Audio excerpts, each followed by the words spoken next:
Vamos a resumir en esta mañana que es imposible para un juez justo poder ser injusto en el día del juicio. Hay muchas preguntas en las mentes de la gente. ¿Cómo juzgará Dios a los que nunca oyeron? ¿Cómo juzgará Dios a mi padre si fue una buena persona? ¿Cómo juzgará Dios a mi abuelita si ella iba a misa todos los días? ¿Estará en el infierno? ¿O estará en el purgatorio? ¿O estará en el cielo? Todas estas preguntas las hemos estado contestando a la luz de Romanos capítulo 2. Y hemos visto, para resumir ahorita rápidamente, que Dios ha revelado su voluntad a los seres humanos de diferentes formas. La primera forma como Dios reveló su voluntad fue en el monte Sinaí a Moisés. En los 10 mandamientos tú encuentras delante de Dios que Él le agrada y que no le agrada. En otras palabras, Dios no nos dejó a nosotros la opción de que nosotros hiciéramos la norma entre el bien y entre el mal. Nosotros no podemos decidir lo que es bueno o lo que es malo. Para mí puedo platicar yo con un homosexual y decirme, para mí ser homosexual es bueno, para ti es malo, Armando. ¿Quién tiene la razón? Otra persona que es un pillo me dice, para mí es lo malo no robar. El presidente roba, el papa roba, todos roban. Para mí no es pecado robar. Entonces Dios no nos dejó a nosotros la opción de decidir qué es bueno y qué es malo. Nos dejó el patrón en los 10 mandamientos. Y ahí encontramos en los 10 mandamientos la revelación de la voluntad de Dios. Lo que para Él es bueno, lo que para Él es malo. En segundo lugar, para las personas que pudieran decir, es que yo nunca oí los 10 mandamientos, Dios se encargó también de dejar en el ser humano, ¿qué cosa? Una voz interior que se llama la conciencia. Y esa voz en tu corazón, aunque tú no sepas, ni hayas oído de la Biblia, te dice y te acusa. Cuando haces algo bueno, te llena de satisfacción. Cuando haces algo malo, te llena de remordimiento. Esta ley, esta voz dentro del ser humano, es otra forma como Dios se encargó de revelar su voluntad para las personas que digan, es que yo nunca oí de la Biblia. En tercer lugar, Dios no solamente nos habló a través de los mandamientos y la conciencia, sino que ven, por ejemplo, Hebreos capítulo 1, versículos del 1 al 2, una vez que Él había dado sus mandamientos, una vez que el hombre tenía su voz en la conciencia, Dios entonces, viendo que el hombre había pisoteado su ley, y Dios había ahogado la voz de su conciencia, Dios mandó a su Hijo Jesucristo, que es la tercera manera como Dios nos ha hablado a los seres humanos, en la persona de su Hijo Jesucristo.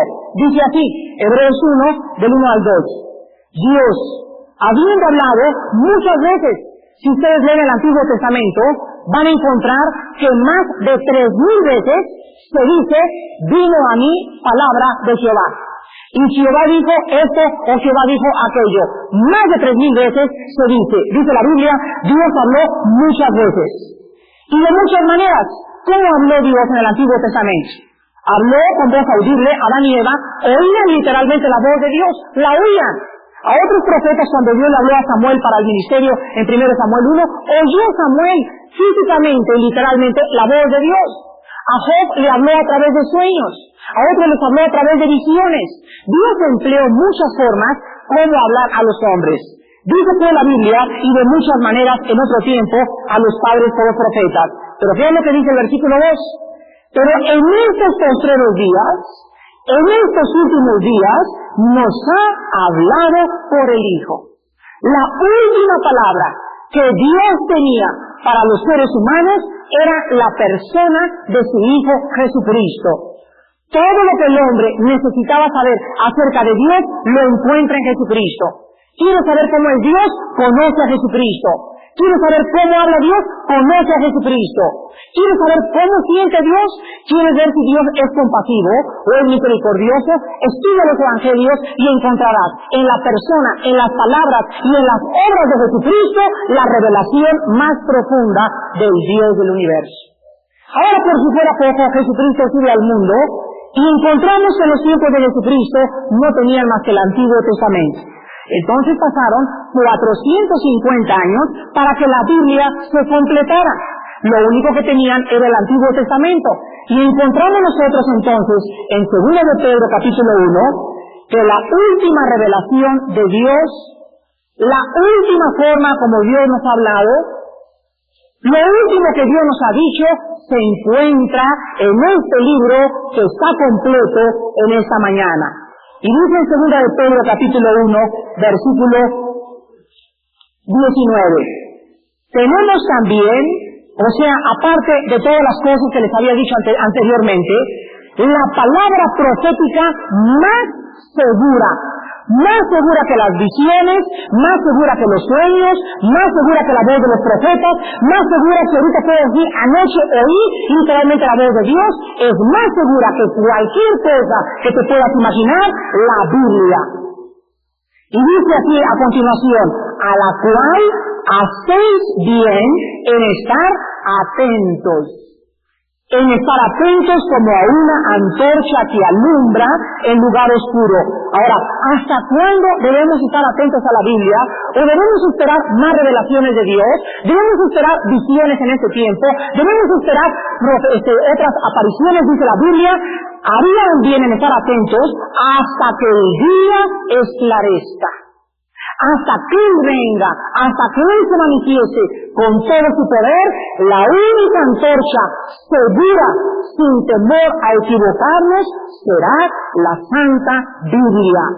Y cualquier otra persona que esté buscando escuchar la voluntad de Dios a través de sueños o a través de visiones, esa persona, tarde o temprano, tiene que caer en una falsa profecía. Tarde o temprano la persona va a decir, bueno hermano, pero es que yo sinceramente le dije a Dios, Señor, en un sueño revélame tu voluntad. Y es que al momento de que esa persona le está pidiendo eso a Dios, esa persona está diciéndole a Dios, no tengo tiempo para estudiar tu palabra. ¿Ven?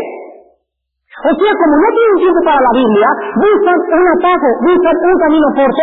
Ay, qué padre, ¿verdad? Que en un sueño que Dios me diga si me debo casar con periquito o con periquita. ¡Qué cosa más maravillosa!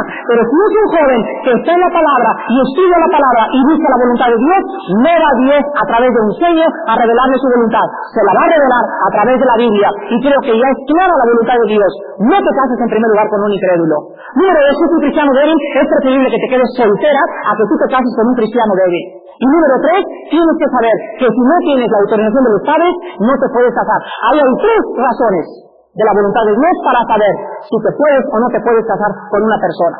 Pero la gente sigue buscando visiones y sueños, y estamos en los tiempos de las falsas profecías, donde profetizan y anuncian visión y profecía mentirosa. Ustedes han de haber leído la prensa hace 4 días, salió un desplegado así de este tamaño, el cometa Halley, la señal del Hijo del Hombre. Y ahí salió un señor llamado William Soto Santiago, de la Piedra de la Voz Angular, diciendo que el cometa Halley es la señal del Hijo de Cristo. Ahora hay que preguntarle a este señor si la primera vez que se apareció Halley, también apareció Cristo. Si cada 76 años, Dios está mandando una señal a través de Halley. Falsas profecías. Creo que cualquier cristiano con un poco de discernimiento puede entender que el cometa Halley no es la señal del Hijo del Hombre. Es absolutamente ridículo, pero los falsos profetas comienzan a salir y a levantarse y a arrastrar a muchas personas tras esas falsas profecías. Entonces, Dios ha revelado su voluntad, resumimos, en sus mandamientos, en la ley del corazón, en Jesucristo y en la Biblia. Ahora vamos a Romanos capítulo 2, versículo 16, para ver la 6ª forma como Dios juzgará a los seres humanos. Y dice así Romanos capítulo 2, versículo 6. El cual pagará a cada uno conforme a sus obras, versículo 16. En el día en que Dios juzgará por Jesucristo, escuchen esto, los secretos de los hombres conforme a mi evangelio. Muchas personas pueden decir en esta mañana, mi abuelita fue la persona más linda, más hermosa, más caritativa, iba a la misa diario, nunca le hizo mal a nadie, y desde mi punto de vista, desde mi perspectiva, mi abuelita, no hay duda, está en el cielo. ¿No es cierto? Ese viejito que vive enfrente siempre le regaló dulces a los niños, iba a la iglesia, etcétera, etcétera. No hay duda, desde mi punto de vista, que está en el cielo, porque para mí los que se portan bien están en el cielo. ¿No es cierto? Bueno, el Señor Jesucristo explicó lo siguiente, que las cosas que delante de nuestros ojos son dignas de alabanza, delante de Él son como abominación. En otras palabras, a lo mejor esa viejita, cuando tenía 50 años de edad, conocía a Cristo y conocía el Evangelio. Y ella dijo, bueno, yo siempre lo he tenido, no me debo preocupar por eso, debo seguir siendo buena. Y siguió siendo buena hasta los 80 años de edad. Pero ella, cuando tuvo 50 años de edad, rechazó a Jesucristo, rechazó su sacrificio, y ella quiso seguir caminando en el camino de las buenas obras, habiendo rechazado a Cristo. Pero delante de todas las personas, esa persona necesitaba irse al cielo. Ahora bien, cuando sea el juicio de Dios, hemos aprendido que Dios, cuando está enfrente de la viejita, no le va a decir muy bien, ni chiquitita. Se portó usted bien, usted le regaló un saludillos, entra al reino de mi Padre, preparado desde antes de la fundación del mundo. No, cuando Cristo venga y se pare enfrente de la viejita, lo único que Cristo va a fijarse es si la viejita está bajo la sangre del Hijo de Dios. Y aunque ella ha sido la persona más buena del mundo delante de Dios, esa mujer no merece el cielo eterno. Ahí encontramos y entendemos qué significa el día que Dios juzgará por Jesucristo aquellas cosas que nosotros no alcanzamos a comprender de las personas, los secretos del corazón humano. Vean Jeremías capítulo 17, en el Antiguo Testamento. Jeremías capítulo 17, versículo 9 y versículo 10. Ay, hermano, los secretos del corazón del hombre son profundos. Nadie sabe realmente cómo es una persona más que Dios. Nadie sabe. No es verdad que conozco a mi esposa muy bien. No es cierto. Conozco a mi esposo y él no es capaz. Mi esposo es capaz de decir más, hombre. Cuando vienen las personas a nuestra casa allá por Cuernavaca y me traen a sus hijitos de 15, 18 años de edad, Armando, su hijo es incapaz de lo que me dijeron, señora. Usted no conoce a su hijo. Es un primo incapaz de hacer eso. El hombre es capaz de todo.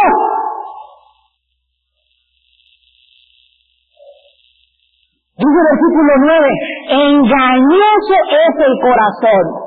Y esa hijita que tú tienes de 15 años de edad, o de 18 años de edad, o ese muchachito que le das todo a los 18 años de edad, es capaz de lo peor. Y no deja que la oportunidad venga para que te des cuenta lo que hay en el corazón del ser humano. Engañoso es el corazón más que todas las cosas. Y ahora el Espíritu Santo hace una pregunta. ¿Quién lo conocerá? Contesten ustedes. ¿Tú? ¿El psiquiatra? ¿El psicólogo? ¿La doctora corazón? Nadie puede conocer realmente los secretos del corazón del hombre, dice el artículo 10. Yo, Jehová, que escudriño la mente, que pruebo el corazón para dar a cada uno según su camino, según el fruto de sus obras. Ustedes saben que la palabra Hipócrates, de donde traducimos la palabra hipócrita, es la palabra griega que significa el que pretende algo que no es. El que pretende o el que se pone una máscara que no es. Yo conocí un matrimonio que tenían 40 años de casados. Y el señor durante 40 años de casados le fue fiel a la esposa físicamente, pero le fue infiel mentalmente, porque durante más de 25 años, cuando él se convirtió, él pasó en un desayuno de hombres y nos dijo, durante 25 años de edad, yo compraba y tenía películas pornográficas. Pero ante la sociedad siempre estaba de la mano de la señora, entraban a misa juntos, la acariciaba y la abrazaba, ante los ojos era el modelo perfecto, pero había un Dios en el cielo, que si ese hombre no se hubiera convertido, Dios hubiera mandado al infierno por adúltero. Cristo dijo, cualquiera de ustedes que mira a una mujer para codiciarla en su corazón, cualquiera de ustedes que tiene revistas pornográficas para desear esa mujer ante mis ojos es un adúltero. ¿Cuántos de ustedes quisieran de esta mañana que en este momento se revelaran los secretos de tu corazón? ¿Cómo quedaríamos públicamente muchos de nosotros si en este momento sacara a Dios como un cine y proyectara delante de todos lo que realmente hay aquí? Los pensamientos y los motivos que tengo de mi esposa acá y de mis hijos, no ante ustedes, sino en lo profundo de mi corazón. ¿Cuántos de ustedes están casados y están acostumbrados a vivir bajo el mismo techo? Pero ¿cómo desearías irte con ese hombre en cuanto se presentara la oportunidad? ¿Cuántos meses tienes pensando en ese hombre que no es tu esposo? ¿Cuántos meses tienes pensando en esa secretaria y en esa muchacha que no es tu esposa, y si la oportunidad que te presentara, tú te irías con ella? Pero ante los ojos de la gente, tú eres el mejor esposo del mundo. El día que Dios revele los secretos del corazón, y ahí entonces te darás cuenta que lo que Dios veía en mi vida y en tu vida siempre fue aquí adentro. Mis motivos, mis intenciones más profundos, lo más recóndito de mi pensamiento, es lo que en el día del juicio lo va a sacar Dios y lo va a mostrar públicamente, y muchos serán avergonzados. Vamos a ver en 1 Corintios capítulo 2 el mismo pensamiento. 1 Corintios capítulo 2, en el versículo 11, el Espíritu Santo vuelve a preguntar lo mismo. 1 Corintios 2:11. Porque ¿quién de los hombres sabe las cosas del hombre, sino el Espíritu del hombre que está en él? Así tampoco nadie conoció las cosas de Dios, sino el Espíritu de Dios. Aquí este versículo me está diciendo que la psicología y la psiquiatría delante de Dios carecen de todo valor. Aquí me está diciendo Dios: Armando, ¿tú crees que al llegar al desván de una persona y al sentarte enfrente de ella, esa persona se puede ayudar? Señor, pero él conoce la mente humana. Mi palabra dice que no conoce mi papa. Entonces, Señor, ¿cómo se pone la psicología? ¿Cuáles son las bases de la psiquiatría y la psicología? Las bases de la psicología y de la psiquiatría es lo que se llama, y lo que Sigmund Freud desarrolló como el nombre de psicoanálisis. ¿Qué significa el psicoanálisis? El análisis de la mente. Muy bien, un psiquiatra quiere averiguar qué hay dentro de una persona. ¿Qué datos necesita para poder llegar a una conclusión? Necesita observar su conducta. Entonces los psicólogos llegan a un diagnóstico a través del comportamiento exterior de la persona. Pues mire, señor, de chiquito, a ver qué te pasó. ¿Tuviste represiones sexuales? Sí. Y Sigmund Freud dijo que el problema nato del hombre psicológico era el sexo. Y ya desarrolló el complejo de Edipo, que es un niño que crece bajo las tablas de la mamá, tiene el 80% de convertirse en homosexual. En eso Freud acertó, en lo demás se equivocó.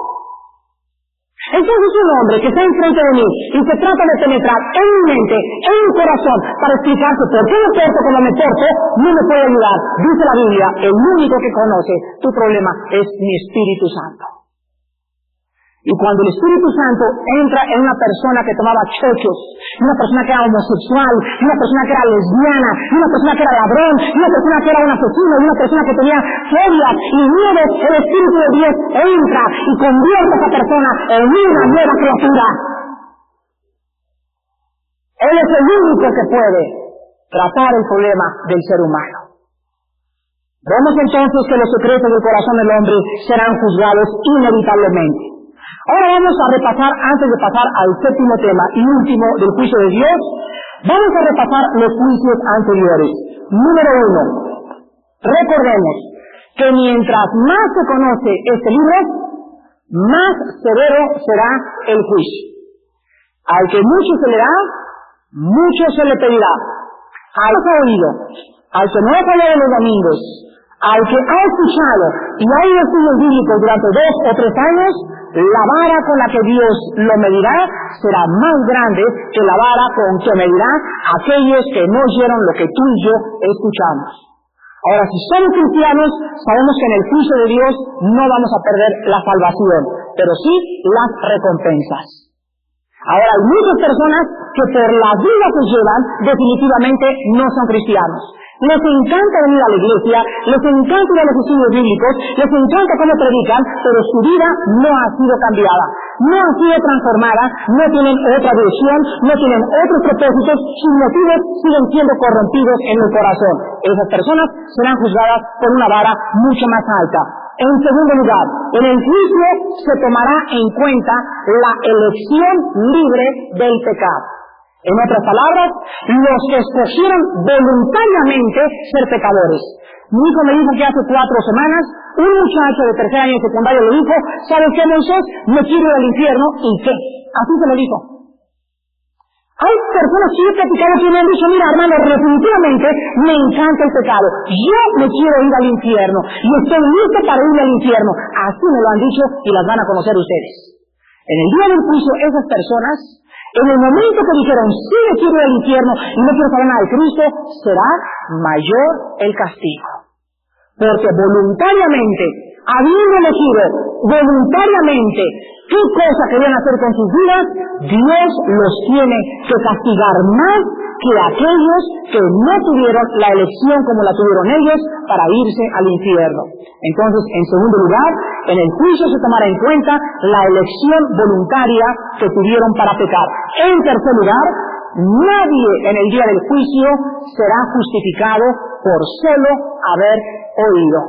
Cuando lleguen allá, no le digan a San Pedro, Pedro, dime, te quiero citar 2 Pedro capítulo 1. Yo sé primero Juan de memoria. Y yo te cuento los profetas de Israel en donde vivieron. Y conozco todo el Antiguo Apocalipsis. El hecho de que tú conozcas la Biblia y el hecho de que tú sepas acerca de la Biblia no será tomado en cuenta en el día del juicio. En el día del juicio no son los oidores, sino los hacedores, los que practicaron lo que supieron. Entonces, por favor, hermano y hermana y amigos que me visitan, ponte en acción. Ponte en acción. No te conformes con decir, conozco la Biblia y voy a los estudios de la Biblia y sigues teniendo tu amante. Sigues robándole al gobierno y no pagas impuestos. Sigues tratando a tu esposa como una sirvienta. No son los oidores, sino los que están actuando, los que han hecho esto, se han confiado y han abandonado el pecado y están caminando en dirección a los santos. El arrepentimiento requiere ir cambio del pecado hacia el bien y ir caminar hacia el bien. De nada te sirve decir, yo no quiero hacer nada con el pecado y hacer esto, si te quedas estático. Ahora, una vez que te has dado vuelta en contra del pecado, tienes que caminar, tienes que actuar, tienes que hacer buenas obras. Porque la fe sin las buenas obras no sirve absolutamente para nada. Entonces, en tercer lugar, en el día del juicio, se va a tomar en cuenta las obras que se hicieron, no lo que oyeron, no los miles de cristianos que profesan, entre comillas, ser cristianos, y que sin embargo, por la clase de vida que viven, la clase de forma como tratan a la esposa, la clase de vida que están llevando, están caminando rumbo al infierno. En cuarto lugar y último, en el día del juicio resumimos que los que no han oído la palabra de Dios, llevan en su corazón la conciencia, la ley de Dios, que les da testimonio y les dice claramente que el adulterio, el robo, el asesinato es pecado. Esa voz interior de las personas todos los días les da testimonio. Todos los días, cuando sus acciones son buenas o son malas. Cuando son buenas, repito, les llenan de satisfacción. Cuando es mala, te llena de remordimiento. Te sientes mal. ¿No han notado ustedes? Yo lo he notado en mi vida. Cuando permito que el pecado entre en mi vida, inmediatamente me vuelvo irritable. Yo lo he notado en mi persona. Me pone de mal carácter, me pone de mal genio. Me pego con brinca la mosca y ya estoy enojado.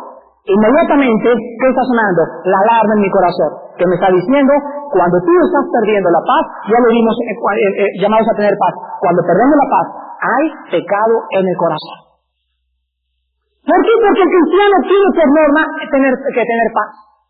Yo tengo que levantarme en la mañana y abrir los ojos y no me fijo en la alacena si hay comida, no me fijo si hay dinero en la cartera. Yo me tengo que levantar con la absoluta seguridad y la llenura tan maravillosa del Espíritu Santo de que en ese momento soy una criatura creada con un Padre que me amó en la cruz del Calvario y que quiere bendecirme en ese día y que me quiere dar de comer y que me quiere ayudar y por lo tanto no tengo por qué no tener paz. Pero si yo me levanto y me voy al trabajo y así estoy y llego a las 10 de la noche y llego a las 11 de la noche y estoy como que ya nadie me puede quitar el sueño, hay un problema grave en mi vida, gravísimo. Y tienes que detenerte, falta un periférico, para tu coche y dile al Espíritu Santo, Señor, yo tengo que llegar con paz y tengo que manejar con paz en el periférico. ¿Qué hay en mi vida, Padre? Analiza mis pensamientos, pero yo necesito tu paz. Y necesitamos entender que la paz es el timón que nos gobierna para saber si estamos en la voluntad de Dios. Si en esta mañana hay alguien que no tenga paz y que esté intranquilo y que esté nervioso y que voy a comer mañana y mi trabajo y tengo que entregar ese trabajo y vas dejando a Dios a un lado y a un lado y a un lado y el trabajo y el trabajo y el trabajo, está fuera de la voluntad de Dios. Y tienes en esta mañana que arrepentirte de tus pecados y pedirle perdón a Dios y comenzar a caminar con Dios de la mano. Muy bien, vamos a la última parte. En los versículos 17 en adelante, a la última parte del juicio de Dios. Los que tienen el bosquejo, todos tienen que tener el bosquejo, se les dice cuando comenzamos Romanos, llegamos a la séptima parte de cómo juzgará Dios a los seres humanos. Y en esta séptima parte, el título es según la realidad de la vida cristiana, no de tu profesión. O sea, según lo que realmente practicaron, no lo que profesaron. Repito, la séptima forma como Dios juzgará a los seres humanos no es por lo que dijeron: yo soy cristiano, soy evangélico, soy bautista, soy presbiteriano, soy católico. Eso no lo tomará en cuenta Dios, sino la clase de vida que vivimos delante de sus ojos, delante de aquel ante cuyas obras están abiertas y desnudas delante de sus ojos. Vamos a ver entonces en el versículo 17 en adelante el ejemplo de los judíos o los religiosos o los pseudo-evangélicos o pseudo-cristianos que creen como los judíos entrar al cielo por 4 cosas. Vamos a ver 4 cosas que engañan a una persona para entrar al cielo. La primera se encuentra en el versículo 17 y dice aquí: he aquí, tú tienes el sobrenombre de judío y te apoyas en la ley y te glorías en Dios. Muy bien, la primera cosa que nos puede engañar para hacernos creer que vamos a entrar al cielo es creer que tenemos una relación especial con Dios por tener una religión. He aquí, tú tienes el sobrenombre de católico, tienes el sobrenombre de protestante. O sea, cuando ustedes hablan con una gente en la calle, pregúntale: ¿eres cristiano? Y si la persona te dice: soy católico, ya sabes que no es cristiano. Si te dice: soy bautista, ya sabes que hay dudas de que sea cristiano. Si te dice: claro que sí, soy pentecostal, ya sabes que tienes dudas que es cristiano. ¿Sabes por qué? Porque el sobrenombre de la religión a la que tú perteneces o de la denominación a la que tú haces no te hace cristiano. Entonces hay miles de católicos que se van a ir al infierno, aunque hayan sido católicos persinados y arrastrados. Hay millones de evangélicos que se van a condenar, porque el hecho de ser evangélicos y pertenecer a una iglesia evangélica no te hace hijo de Dios. Hay miles de metodistas, hay miles de bautistas, hay miles de carismáticos, hay cientos, ojalá que sean pocos en esta iglesia, que se van a condenar. Porque si tú vas a hacer y dices: yo pertenezco a la Iglesia Cristiana de México, eso no te hace cristiano. Entonces, el sobrenombre es una puerta falsa para creer que puedes escapar el juicio de Dios. Los judíos pensaban que: ¡hombre! Dicen a Cristo, a ver, adivina, ¿de quién crees que son los hijos? ¡De Abraham! y se voltea a Cristo y los ve desnudos, miserables, ciegos, desventurados delante de sus ojos. Los pobrecitos creían que por descender de Abraham iban a entrar al cielo. ¡Qué equivocados estaban! Yo siempre he sido católico, siempre he tenido a Cristo, tengo la foto del Papa delante, junto a mi cocina. Y Cristo nos ve y le dice, porque tú eres católico, y porque vas a una iglesia católica, y porque tienes ahí al Papa, ¿tú crees realmente que vas a entrar al cielo? En el día del juicio, el confiar en el sobrenombre para creer que entramos al reino de Dios. En segundo lugar, encontramos en los versículos del 18 al 23, en el 18 al 23 encontramos que ellos confiaban en que porque conocían el Antiguo Testamento, entrarían al cielo. Dice así, y conoces su voluntad, o sea, sabían qué es lo que Dios quería, ¿se dan cuenta? Sabían los judíos lo que Dios quería. E instruido por la ley, apruebas lo mejor. Y confías en que eres guía de los ciegos, luz de los que están en tinieblas, instructor de los indoctos, maestro de niños, que tienes en la ley la forma de la ciencia y de la verdad. Tú pues te enseñas a otro, no te enseñas a ti mismo. Tú que predicas que no se debe hurtar, hurtas.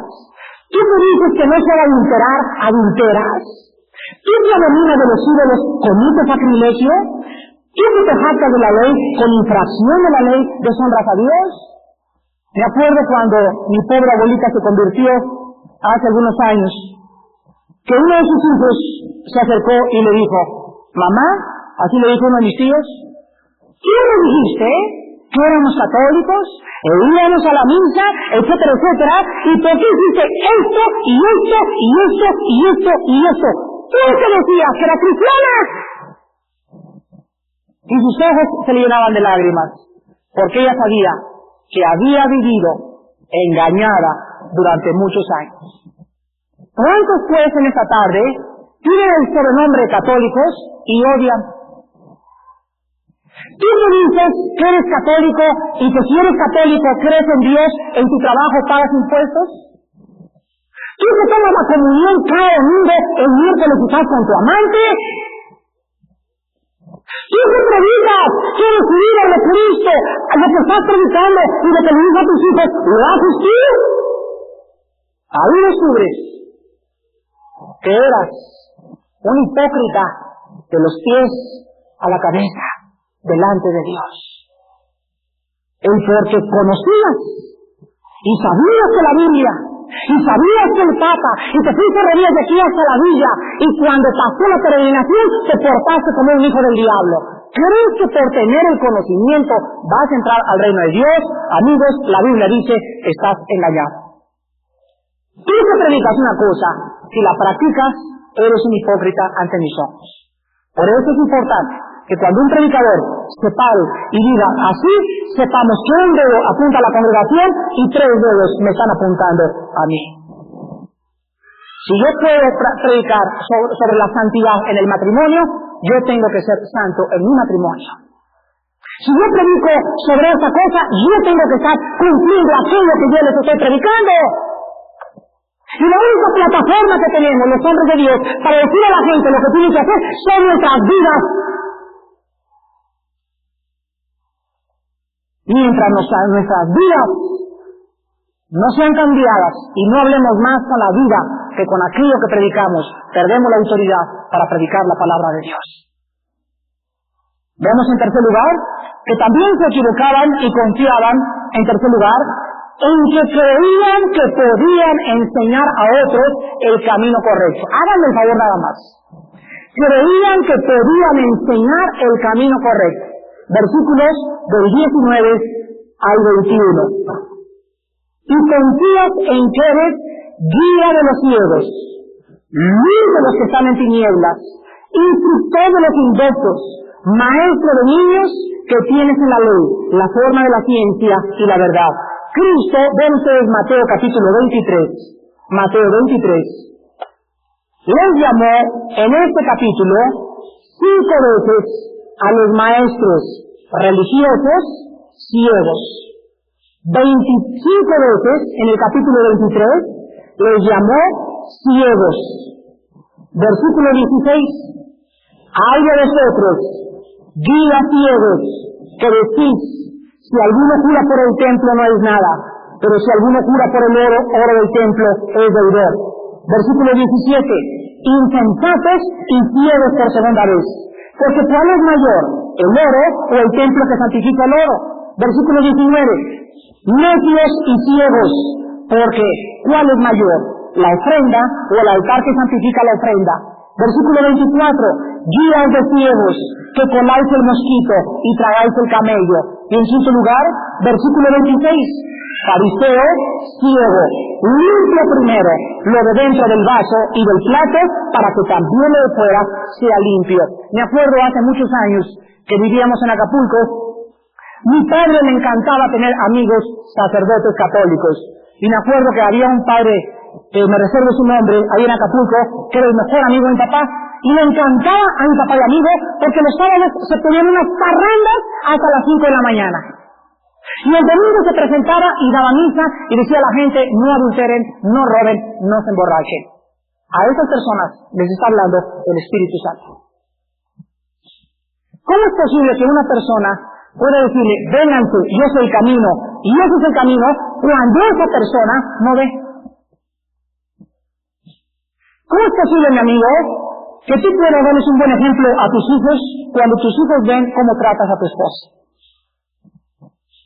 Es posible que tú puedas en la noche decirles a tus hijos, siéntense aquí alrededor de la chimenea, vamos a abrir las escrituras, cuando ellos saben lo que tú le has hecho a tu madre. ¿Sabes lo que los hijos van a pensar? Mi papá es un guía, pero es un guía de ciegos. Y el que sigue a un ciego cae en el mismo hoyo.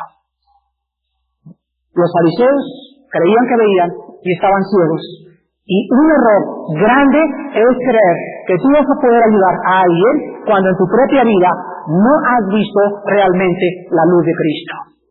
Me acuerdo de una señora que era amiga de mi madre, se acercó a una señora de comunión de 6 de la mañana, pero odiaba a su ex marido, que si le veía, dice, el día que le veas, como al guajolote de Navidad, me gustaría agarrarle el pescuezo y hacerle así. Y me acuerdo que en las canastas, cuando estaban jugando en la casa de mi madre, esta señora siempre se jactaba y criticaba y atacaba y tijereteaba al marido, y era de comunión diaria.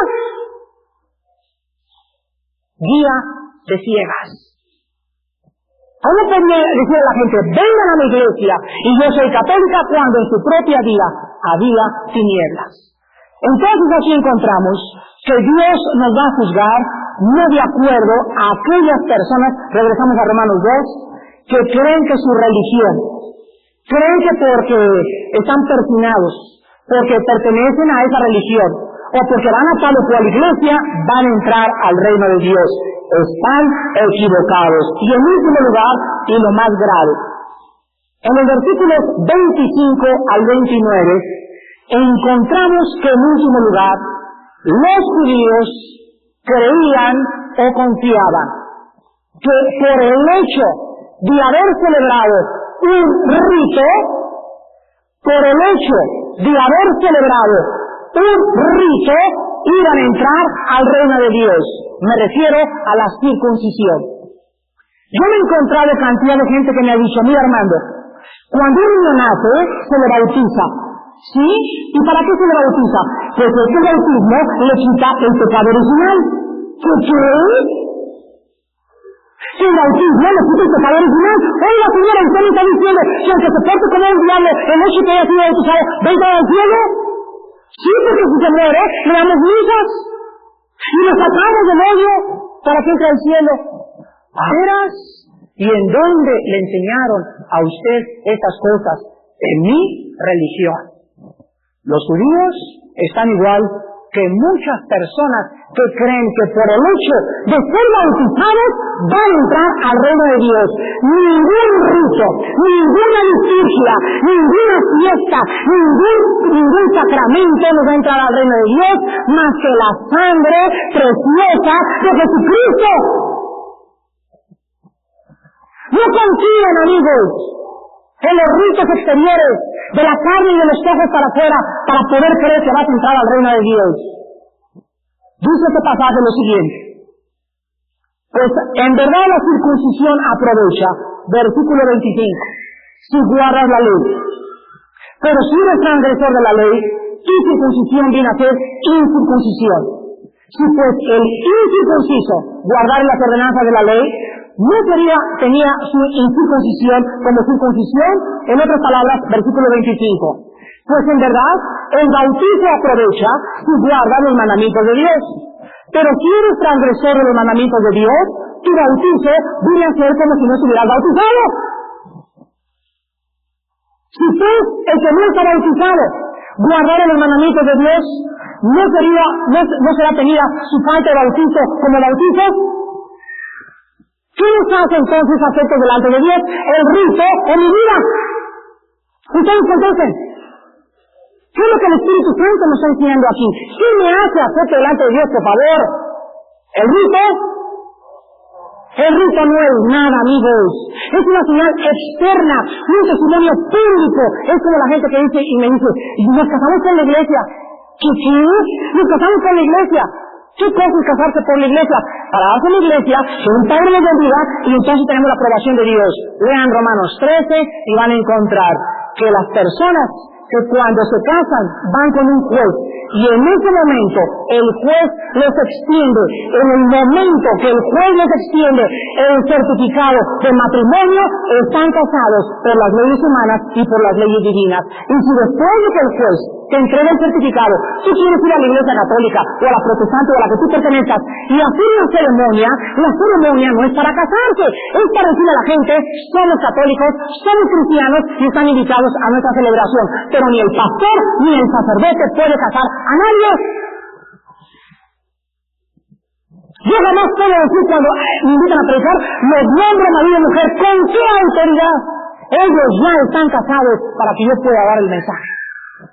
Y si alguien me dice, Armando, ¿quieres que vamos a ver y predicar y el otro día nos casamos? No, primero sí me casan. No nos salí porque solamente el de la iglesia vale, el que vale delante de Dios es el que está hecho bajo las autoridades civiles establecidas por Dios. Entonces, ¿cuál es el matrimonio por la iglesia? Es aquel que Dios usa a través de un juez por lo civil. Después, cuando tú entras a la iglesia católica, el padre dice, ¿hay alguna persona que quisiera oponerse a este matrimonio? Yo me pregunto, si se levantó una señora ahí con 10 hijos y dijera, yo soy un sacerdote porque está casado antes conmigo, ¿qué puede hacer el sacerdote? Lo único que puede hacer es hablarle a la patrulla que se los lleve. Porque no los puede ni divorciar ni tampoco casar. Ya están casados. ¿Quién es lo que digamos a la cárcel? A visitar a los hermanos del Presbiterio Sur. Entonces ningún sacerdote puede casar a nadie, ni un pastor, ni yo, ni nadie. El juez ha sido puesto por Dios y Dios respeta las autoridades civiles. Cuando te ven tu certificado de juez, en ese momento te puedes ir de luna de miel inmediatamente. Estás casado delante de Dios con todas las de la ley. Ya el bochinche que quieras hacer después, ese es tu asunto.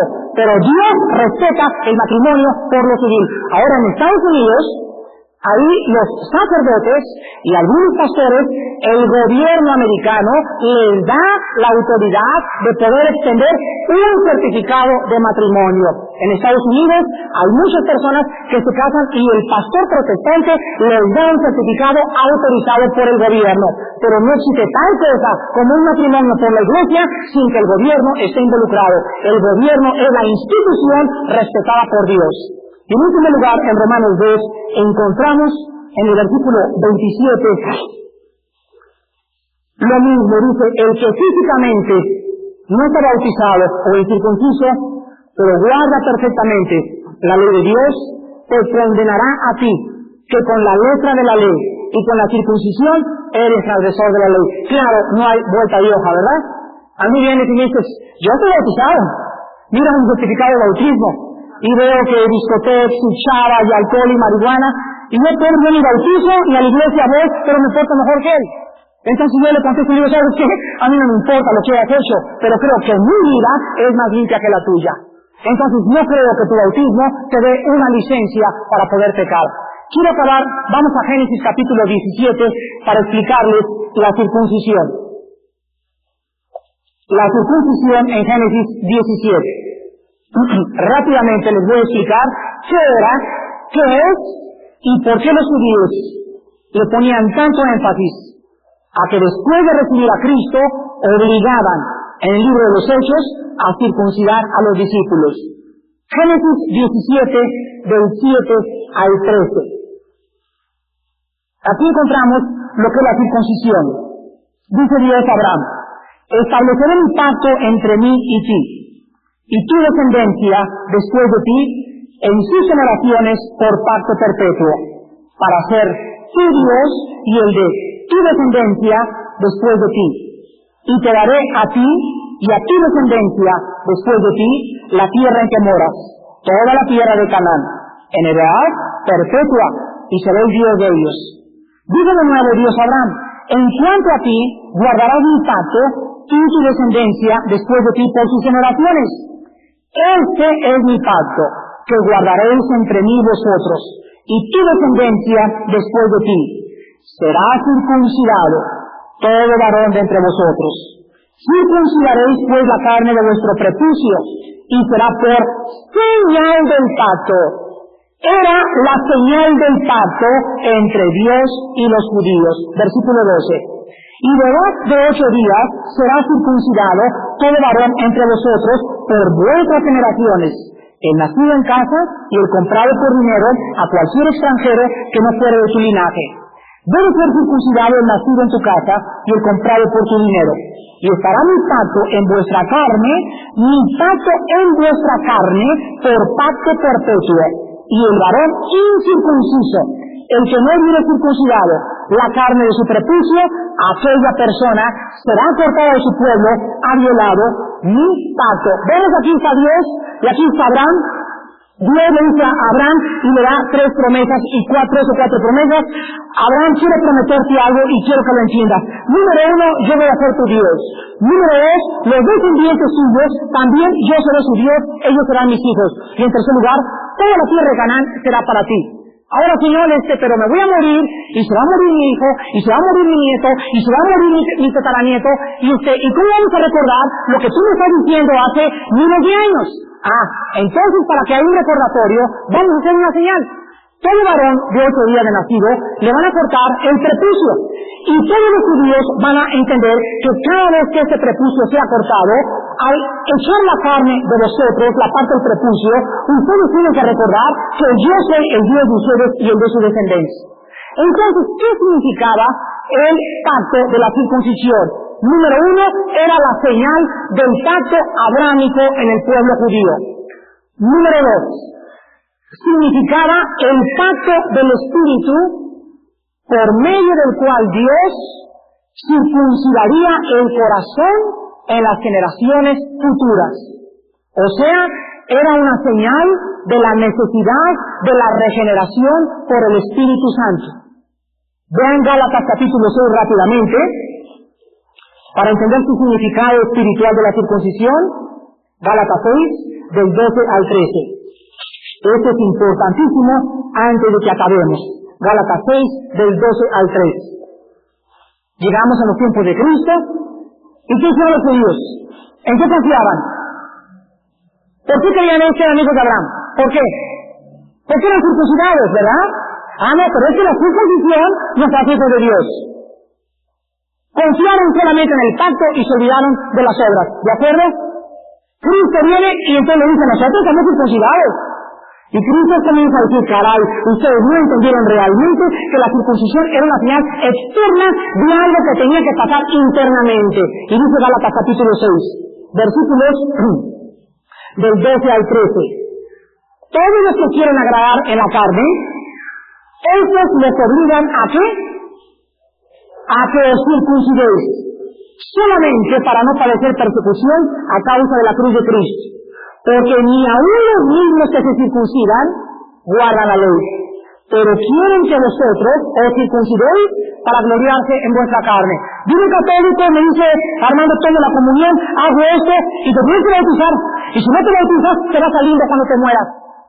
Y en ese bautismo yo le digo: oye, pero ¿de qué te sirve el bautismo si tu vida no ha cambiado? ¿Ha podido el bautismo cambiar tu vida? ¿Has podido los sacramentos del bautismo, la confirmación y el sacramento del matrimonio cambiar tu vida? No. Entonces tus sacramentos los echo aquí a la bolsa y le hago un hoyo a mi bolsa y se salen para abajo porque no tienen valor delante de mí. Ahora vean ustedes Colosenses capítulo 2, versículo 11. Y aquí nos explica el Espíritu Santo cuál es la circuncisión del cristiano bajo el nuevo pacto. Colosenses 2:11, dice aquí, en él también, está hablando de Cristo, ¿fuisteis qué cosa? Fuimos, todos los cristianos, escuchen esto, circuncidados, con circuncisión no hecha a mano, al echar de nosotros el cuerpo pecaminoso carnal en la circuncisión de Cristo. Hermanos en Cristo, observen esto. Ahora bajo el nuevo pacto, el Espíritu Santo entra. Y lo que el Espíritu Santo hizo con los judíos exteriormente, lo hace ahora con nosotros internamente. Y entra, y nos abre la carne, y nos saca el corazón de piedra, y nos injerta un corazón de carne, y ahora la circuncisión la llevamos dentro de nuestro corazón. Y para que yo muestre al mundo que mi corazón ha sido cambiado, que he sufrido una operación quirúrgica guiada por el Espíritu de Dios, para mostrarle que yo soy circunciso espiritual, mi vida tiene que cambiar. Y ahora comprendemos pues en esta mañana que si no encontramos en la palabra de Dios que los ritos y las liturgias y las ceremonias carecen de todo valor delante de un Dios que lo único que nos pide es crean en la obra que yo he hecho en la persona de Jesucristo y serán salvos tú y toda tu casa. Oremos. Señor, gracias por habernos desarmado en esta mañana de todas aquellas pretensiones religiosas que pudieran existir en alguna persona en esta hora. Gracias, Padre, porque no hay nada que nos proteja del día del juicio más que estar en esta mañana bajo la sangre de tu Hijo Jesucristo. Gracias, Padre, porque es tonto confiar en alguna religión. Es vano confiar en los ritos. Es absurdo creer que las cosas externas, como los bautizos, las liturgias y las ceremonias que carecen de valor espiritual, puedan acercarnos a ti. Oh Dios, gracias por habernos mostrado que en ti hay una nueva creación que es Cristo, para que las personas que en esta mañana confiaban en su vida religiosa, corran en esta mañana a abrazarse a la cruz del Calvario. No se crean justos por ustedes mismos. No confíes en tu religión y en tus pretendidas creencias. La palabra de Dios es clara y es más cortante que toda espada de 2 filos. Tú en esta mañana, amigo que nos visitas y amiga, estás desnudo.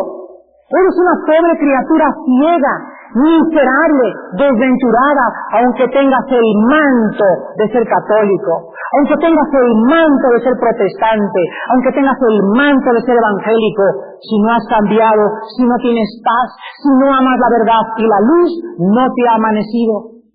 Ven a Cristo esta mañana, arrepiéntete de tus pecados, ya no confíes en tus buenas obras que hacías antes de ser salvado, sino confía en tus buenas obras como un resultado de tu salvación y no el medio para lograr la salvación y la entrada al reino de Dios.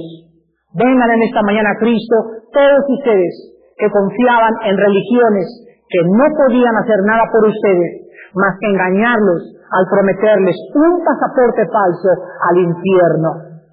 Señor, en esta mañana, gracias por tu palabra que es tan clara, por mostrarnos lo que te agrada, lo que no te agrada, y el medio como podemos entrar al reino de Dios, bajo la sangre preciosa de Cristo, confiando en lo que Él hizo por nosotros y no en nada que nosotros hayamos hecho en nuestra vida pasada. Las personas que esta mañana quieran venir a la cruz, ahí desde sus lugares, los que quieren abandonar sus falsos conceptos y las falsas religiones en que antes vivías, ven a la cruz esta mañana, arrepiéntete de tus pecados. Tú no puedes vivir una vida doble. Tienes que ser sincero y honesto delante de un Dios santo que dice, sin santidad nadie verá a Dios.